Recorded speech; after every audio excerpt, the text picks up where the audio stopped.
There's nothing like the manic hustle and bustle behind the scenes of a television show. The props, the scripts, the actors, everything comes together like magic. And if you ask me, it can be a hell of a lot. Add to that the anticipation of doing something never done before. It was the year 2000. A national television channel, lagging behind its two main competitors, was looking for a masterstroke. Looking for a key differentiator to win over audiences and shed its image as the elite English-only channel. Its fate hinged on two shows that they were about to launch.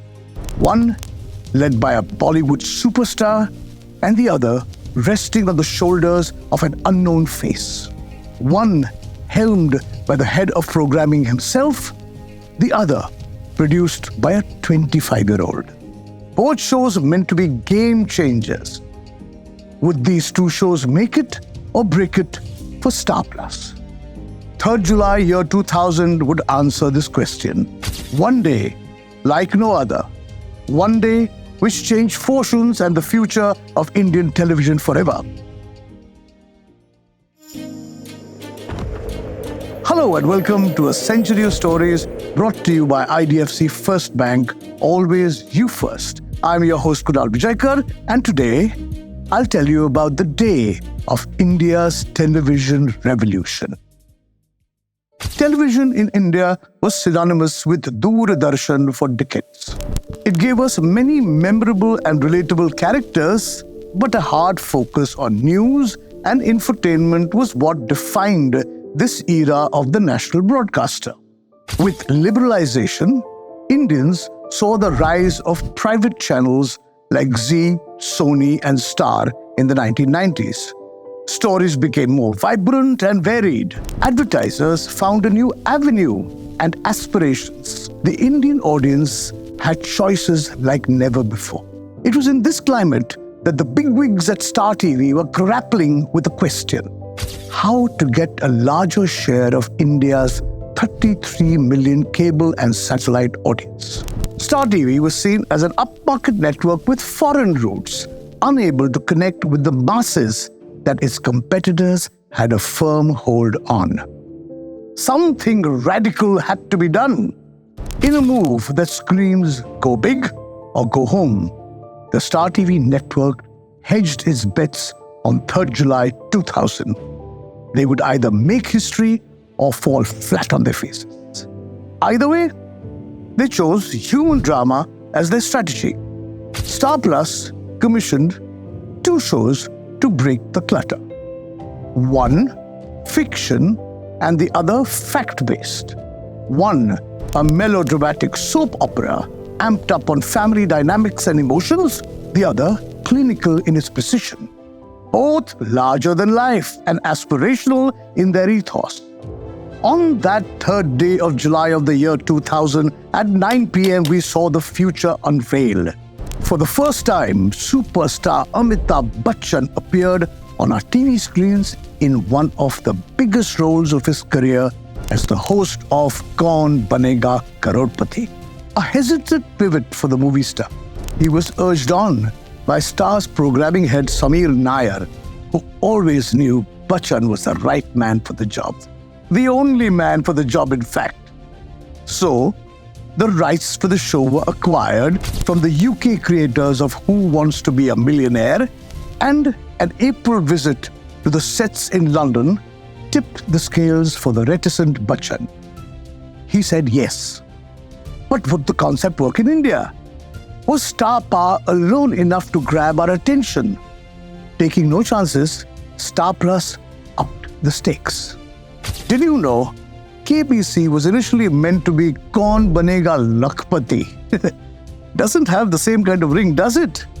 But the prize money was raised 100 times to 1 crore of rupees, the highest ever offered on a TV game show. Henceforth, Mr. Bachchan would come to you every night, 4 times a week. In fact, after KBC, this became the trend for all nighttime television in India. All shows went daily, unlike the once-a-week visits we'd seen till now. KBC also made knowledge cool, and anyone could make it big. The masses had found a brand new way to win at life, and it gave us all, the audience, something to root for. KBC became the first non-fiction show to make it to the 9 p.m. primetime slot. Now back to the night of 3rd July 2000. After the 9 p.m. showing of KBC gave a short break where household chores were dispensed with. And then 10:30 p.m. rolled around. While an exuberant and catchy title song played, we saw a young woman open the doors to her world and welcome India into her home. She energetically took you through her house and seemed to get along with the entire joint family, the old and the young. This character, Tulsi, and the show Kyunki Saas Bhi Kabhi Bahu Thi would go on to become a household favorite, especially with mums, mum-in-laws, grandmas, and dare I say, the whole khandan.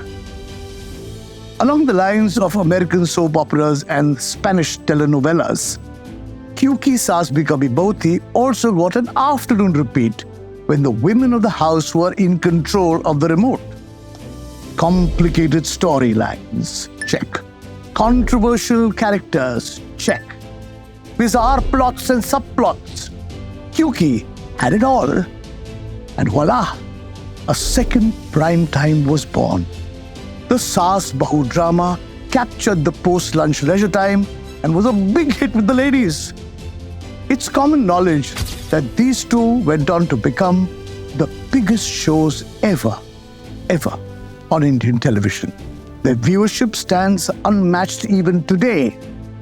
Kyunki Saas Bhi Kabhi Bahu Thi ran for 8 years, and Kaun Banega Crorepati has had 15 seasons so far. They found new audiences, created new time slots, and brought in the concept of daily shows. But they also had a larger impact on the Indian psyche. Some good, some debatable. However you look at it, these shows certainly gave us food for thought and came to be the zeitgeist of their times. So much so that this day, 3rd July 2000, became a tipping point for Indian television. Before KBC and Kyunki, and after. Let me ask you, do you remember this historic day in Indian television? How old were you? Do you think it shaped content in the years to come? Tell us in the comments. If you like the story, share it with your folks. You've been listening to A Century of Stories brought to you by IDFC FIRST Bank. Always you first. I'm Kunal, and I'll be back with you next week to tell you about a conservation movement that's worth sticking with.